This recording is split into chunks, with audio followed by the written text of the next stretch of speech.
వెనకాల కనిపిస్తా ఉన్నది. ఇదే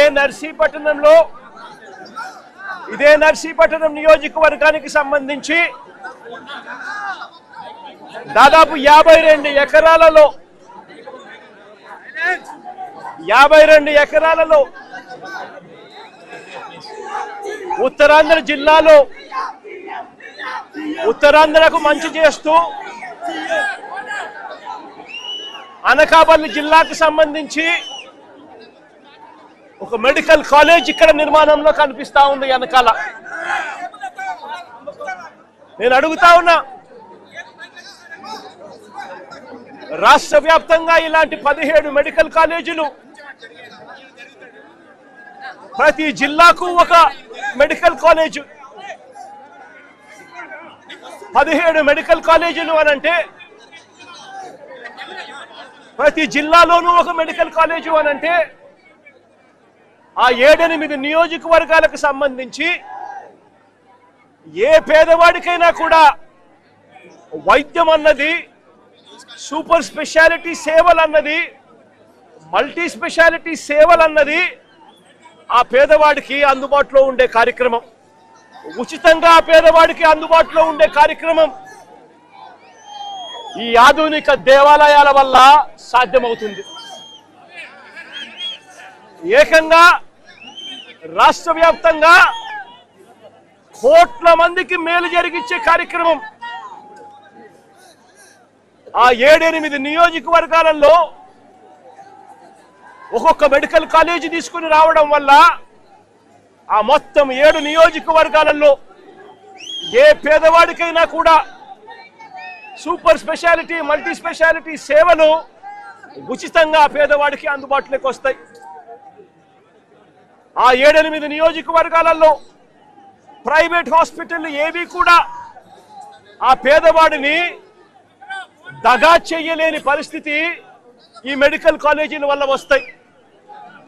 ఎందుకనంటే పక్కనే మెడికల్ కాలేజ్, ఆ పక్కనే సూపర్ స్పెషాలిటీ సేవలు, మల్టీ స్పెషాలిటీ సేవలు అందుబాటులో ఉన్నప్పుడు, ఆ సేవలు ఆ పేదవాడికి ఉచితంగా అందుబాటులో ఉన్నప్పుడు ప్రైవేట్ హాస్పిటల్లో ఎక్కువ రేట్లు ఛార్జ్ చేయిస్తే ఏ పేదవాడు కూడా, ఏ మధ్యతరగతి వాడు కూడా ఆ ప్రైవేట్ హాస్పిటల్కి వెళ్ళే పరిస్థితి ఉండదు.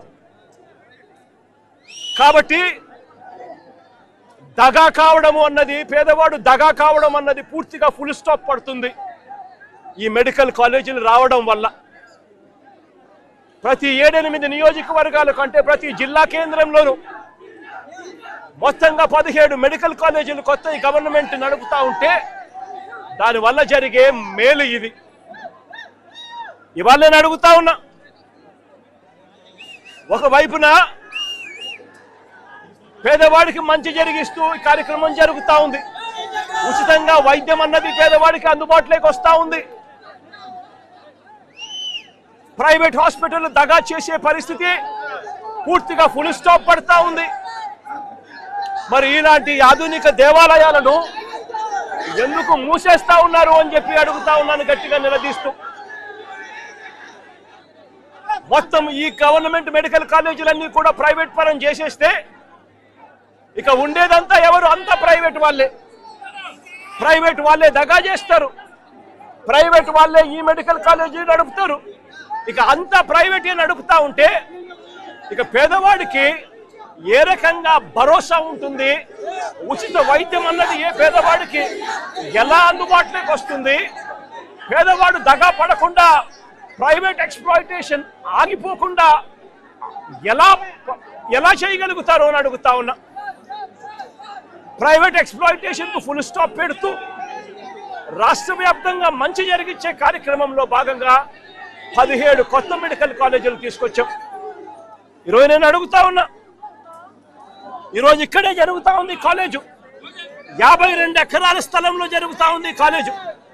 ఈ కాలేజీకి సంబంధించి డిసెంబర్ 30వ తారీఖున 2022లో ఈ కాలేజీకి శంకుస్థాపన చేసి కోవిడ్ లాంటి సంక్షోభం ఉన్నా కూడా, కోవిడ్ లాంటి విపత్కర పరిస్థితులు ఉన్నా కూడా ఆ పరిస్థితులను అధిగమించి డిసెంబర్ 30, 2022 శంకుస్థాపన చేసి 500 కోట్ల రూపాయల ఖర్చుతో ఈ కాలేజీలకు శంకుస్థాపన చేశాం. ఈరోజు ఈ కాలేజీ కన్నా పూర్తయి ఉంటే ఈ మాదిరిగా ఈ కాలేజీ అవుతూ ఉంటుంది. ఈ మాదిరిగా ఈ కాలేజీ ఉంటుంది. ఇదే కాలేజీ కన్నా పూర్తి అయి ఉంటే డిసెంబర్ 30, 2022లో ఇదే కాలేజీకి శంకుస్థాపన చేశాం. 600 బెడ్ల హాస్పిటళ్లతో పేదలందరికీ ఉచితంగా వైద్యం అందిస్తూ సంవత్సరానికి 150 మెడికల్ సీట్లు ఈ కాలేజీలో అందుబాటులోకి వస్తూ ఈ కాలేజు ఈ ప్రాంతానికి మొత్తానికి కూడా ఒక దిక్సూచిగా ఉండేది.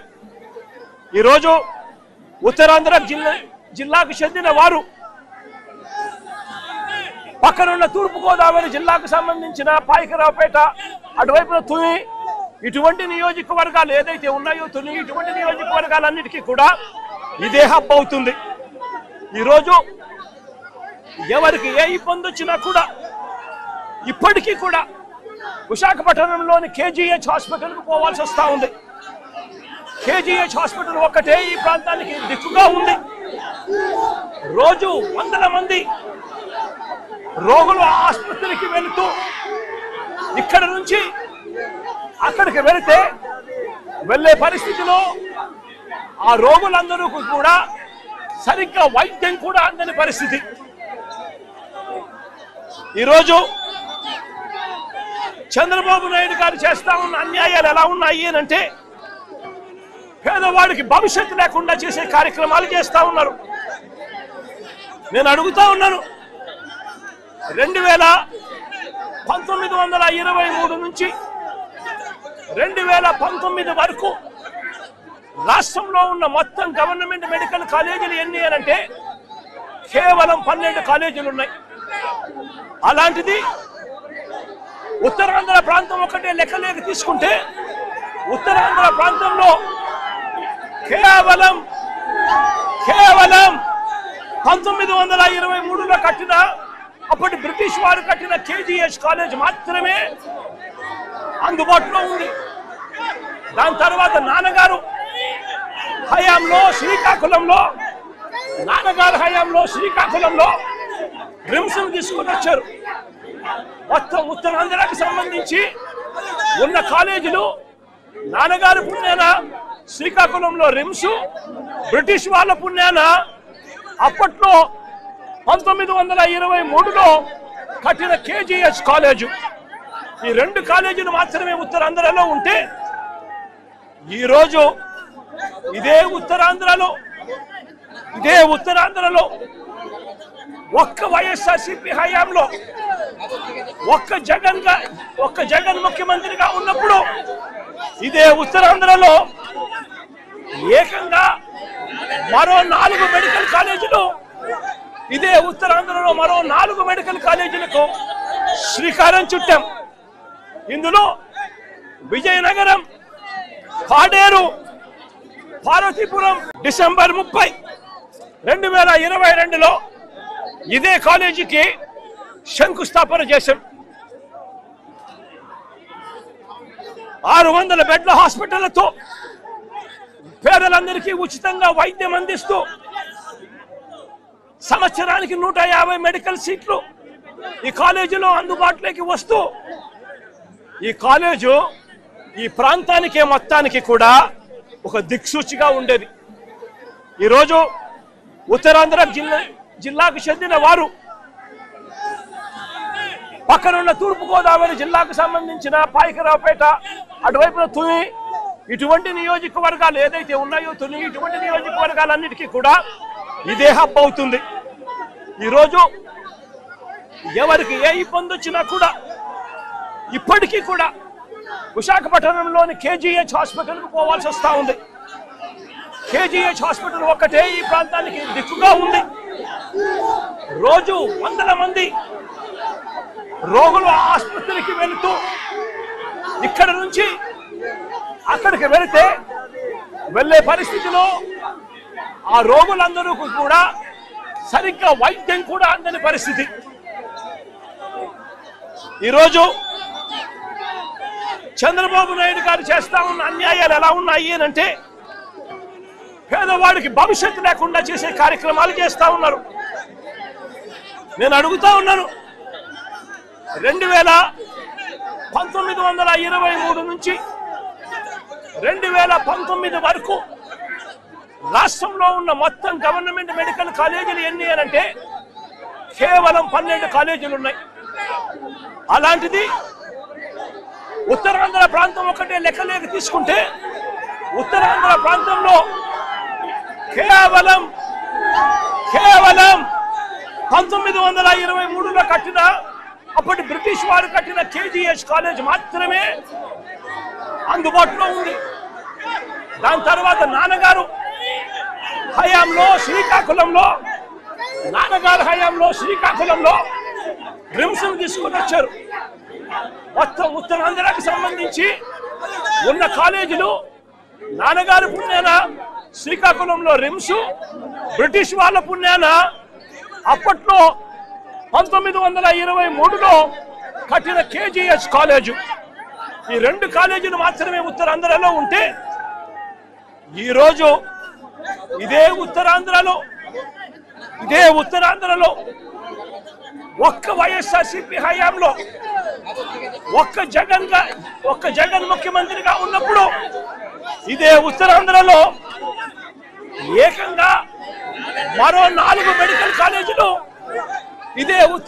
మరో 4 మెడికల్ కాలేజీలకు శ్రీకారం చుట్టాం.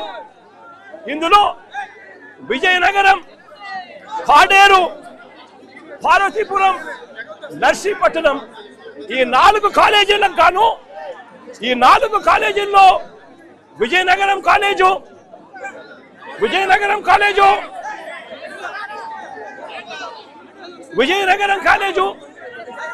పాడేరు కాలేజు ఈ 2 కాలేజీలు కూడా క్లాసులు కూడా మొదలైపోయి వాళ్ళ కనిపిస్తా ఉన్నాయి. ఇదే ఉత్తరాంధ్రకు సంబంధించి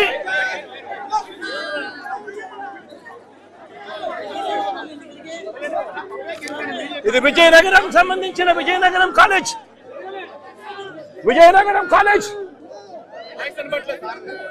బాబు కూర్చో. విజయనగరం కాలేజీకి సంబంధించి ప్రారంభించిన కాలేజ్ 2023లో ఈ కాలేజీ ప్రారంభమైంది. Government medical college Vizianagaram.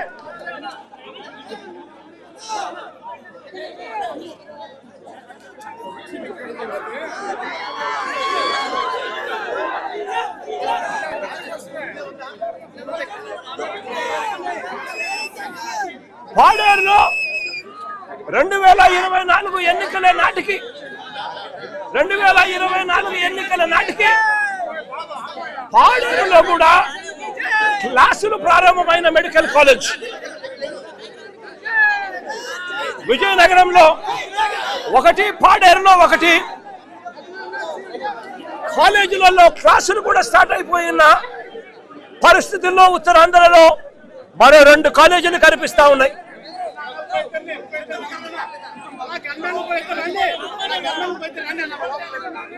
పార్వతీపురంలో నిర్మాణంలో ఉన్న మెడికల్ కాలేజీకి సంబంధించిన ఫోటోలు, దానికి సంబంధించిన టీచింగ్ హాస్పిటల్కి సంబంధించిన ఫోటోలు కళ్ళ ఎదుట కనిపిస్తా ఉన్నాయి.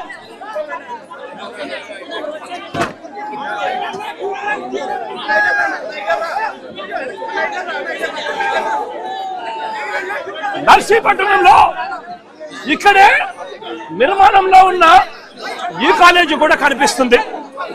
ఒకవైపున ఈ కాలేజీలు కనిపిస్తా ఉన్నాయి, మరోవైపున పలాసలో సూపర్ స్పెషాలిటీ హాస్పిటల్ పూర్తిగా నిర్మాణం కూడా అయిపోయి ఉన్న సూపర్ స్పెషాలిటీ హాస్పిటల్ కూడా ఇవాళ పలాసలో కిడ్నీ రీసెర్చ్ సెంటర్ కింద ఇవాళ కనిపిస్తా ఉన్న పరిస్థితులు కూడా కళ్ళ ఎదుటే కనిపిస్తా ఉన్నాయి. నేను అడుగుతా ఉన్నా ఇదే పెద్ద మనిషి చంద్రబాబు నాయుడు గారిని, అయ్యా చంద్రబాబు గారు, ఇదే ఉత్తరాంధ్ర ప్రాంతంలో 4 మెడికల్ కాలేజీలకు సంబంధించిన పరిస్థితి ఇది. 2 పూర్తయిపోయాయి, మరో 2 నర్సీపట్నంలోను పార్వతీపురంలోను ఈ స్టేజ్లో ఉన్న ఈ కాలేజీలు కాక మరో 5 ఐటీడీఏ పరిధిలో మల్టీ స్పెషాలిటీ హాస్పిటల్ కూడా ఉత్తరాంధ్ర ప్రాంతానికి మంచి జరిగిస్తూ కాలేజీలన్నీ కూడా నిర్మాణంలో ఉన్నాయి. ఉత్తరాంధ్ర ప్రాంతంలో ఐటీడీఏ హాస్పిటల్ కూడా నిర్మాణంలో ఉన్నాయి. పార్వతీపురం, సీతంపేట, రొంపచోడవరం, బొట్టాయిగూడెం, దోర్నాలలో కూడా ఈ కాలేజీలన్నీ కూడా ఈ మల్టీ స్పెషాలిటీ హాస్పిటల్ అన్నీ కూడా ఐటీడీఏ పరిధిలో నిర్మాణంలో ఉన్నాయి. Seethampeta, Parvathipuram Parvathipuram multi speciality hospital దాదాపుగా పూర్తయిపోయాయి. పలాసలో ఇంతకు ముందు నేను చూపించినట్టుగా కిడ్నీ రీసెర్చ్ సెంటర్ కు సంబంధించిన హాస్పిటల్ కూడా పూర్తయిపోయింది. నేను అడుగుతా ఉన్నా, ఉత్తరాంధ్రకు ఇంత మంచి చేసే కార్యక్రమాలు ఒకవైపున ఇక్కడ జరుగుతూ ఉంటే, ఇక్కడ చంద్రబాబు నాయుడు గారు కుట్రలు చేస్తా ఉన్నారు. 17 మెడికల్ కాలేజీలు 7 మెడికల్ కాలేజీలు మేము ఉండగానే పూర్తయిపోయిన పరిస్థితులు దాదాపుగా కనిపించాయి. ఇందులో